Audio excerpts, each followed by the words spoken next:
कहते तेणु diplomatic sentence कौन माने ना बर्तमान अमेरिका तरफ विशेषकर ये शब्द आम शुणा केवे भी आम इच्छा प्रकाश करूँ 140 कोटी भारतीय तेरे आम देखीचु तुलसी गवाड़ कथा को देखीचु आम जेडी भेन्स कथा को देखीचु से घटना को निंदा करते किंतु वर्तमान जितेबले मार्को रूबियो कहते एपटे जयशंकर को फोन कर कहते जे वर्तमान ये युद्ध को केवि माने शांतिपूर्ण आलोचना माध्यम प्रसंग को शेष करा जाऊ आ युद्ध नुआ तैयारी न करा जाऊ सेपटे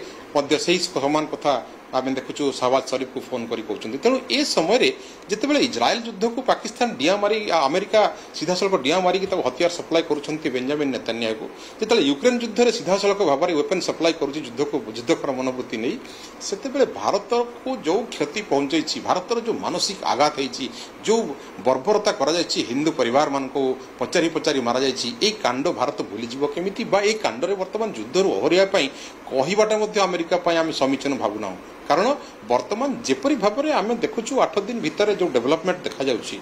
आप देखु डिजिटल स्ट्राइक कथा को देखु सिंधु जल बद कथा को देखु भिसा कथा को देखु अटारी बॉर्डर कथा को देखु प्रत्येक दिन भारत सरकार नुआ नुआ डेवलपमेंट कर समय वर्तमान एयर स्पेस को मे 23 तारीख पर्यंत संपूर्ण रूपे स्टॉप कर दिया जाए समय आम आर्टिलरी मूवमेंट कथा को देखा आम इस समय मिलिटारी को फ्री हैंड दबा कथा को देखा अर्थात सबुथिरे गोटे प्रश्न चिन्ह रही केतेबेले भी वार डिक्लेयर हो सबुथिरे जो प्रश्न चिन्ह रही तार अपेक्षा भारत करिछि तेणु पर्टिकुलर ये सेंसेशन बा सेंसिटिव समय मार्को रूबियोंकर फोन केते मात्रा गुरुत्व बहन करेंगे भारत सरकार ता तो समय कहब कारण कौ भी मुहूर्त एयर स्ट्राइक हाँपाई वर्तमान संपूर्ण रूप पदक्षेप नहीं सारी भारत एवं जो मुझे कहली लास्ट 24 घंटा भितर जो पांचटी बड़ बड़ बैठक हो जाइए नरेंद्र मोदी द्वारा बा भारत सरकार द्वारा से बैठक रे निष्कर्ष या आसी वर्तमान गोटे लेसन दबार समय आसी यार जब अपोजिट साइड देखा सेपटे पाकिस्तान तांकर थरहर हबार तांकर जो भयभीत हबार आतंकित हबार समय आसी जाइए सेना छाड़ा एवं सेनाधिकारी माने विदेश पळैबा तांकर स्त्री मान को विदेश को पठाइबा जो स्थिति आसी उपजुछि एही स्थिति भितर आ गोटे खबर मध्य सामना को आसी पहुंचुछि आईएसआई मुख्य को नुआ दायित्व मिलुछि घड़ीसंधि मुहूर्त रे एभली एक निष्पत्ति आकु आपण केमति देखुछन्ति पाकिस्तान रो इटा मु तो कहली जो कथा प्रथम भी कही 1999 मसीहार कारगिल युद्ध समय जो कथा नवाज शरीफ को तख्ता पलट अर्थात मिलिटारी हाथ को पावर नेले एवं जो सखी कंडई सेठारे पाकिस्तान इतिहास रही पाकिस्तान पार्लियामेंट रूल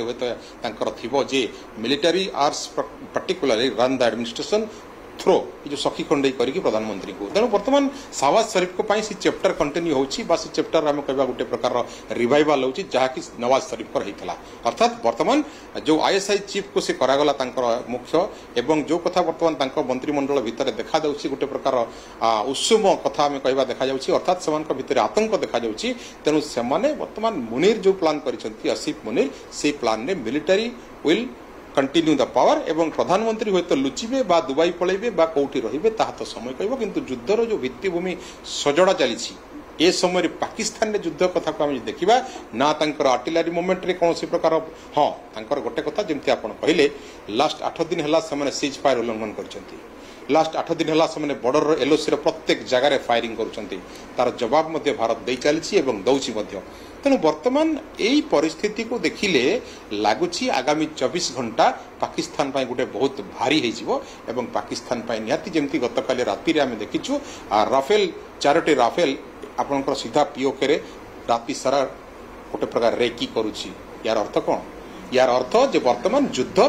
गोटे एमती पॉइंट आसी पहुंची गोटे इग्निशन पॉइंट आसी पहुंची just to ready for fire अर्थात वर्तमान 3टी को जो विभाग को फ्री हैंड दिया जाए they can decide the war not the government यही समय वर्तमान भारत सरकार जो कड़ा आभिमुख्य ता उपरे विश्वर कौनसी प्रकार जो कथा नेतान्याहू जमी जितखोर मनोवृत्ति युद्ध करुँचे जे मुन आतंकवादी को निश्चिन्न कला पर्यंत हमास को निश्चिन्न कला पर्यंत युद्ध लड़बी एवं से अमेरिकार कथा को शुणी नथिले जतबेले ईरान सहित सपोर्ट है डोनाल्ड ट्रंप कहते जे युद्ध बंद कर बोली से शुणी नथिले तेणु वर्तमान भारत आभिमुख्य एक्जाक्ट ताहा होबाकु जाउछि। निहाती प्रकार जो भाव में भारत तार आभिमुख्य ग्रहण करुच्छी गोटे पर गोटे कड़ा जवाब निहाती भाव में कोठी ना कोठी पाकिस्तान एक प्रकार निद हजाई राति माने सोई पारुना फोन कॉल बिलबिलाउछंती सेपटे घन घन प्रेसमिट डका जाउछि एवं ये भारतर गोटे आभिमुख्य देखि पाकिस्तान छानिया हो जाइछि बोली आमे कहि परिबा। धन्यवाद प्रोफेसर बसा आपनकर सविशेष आलोचना।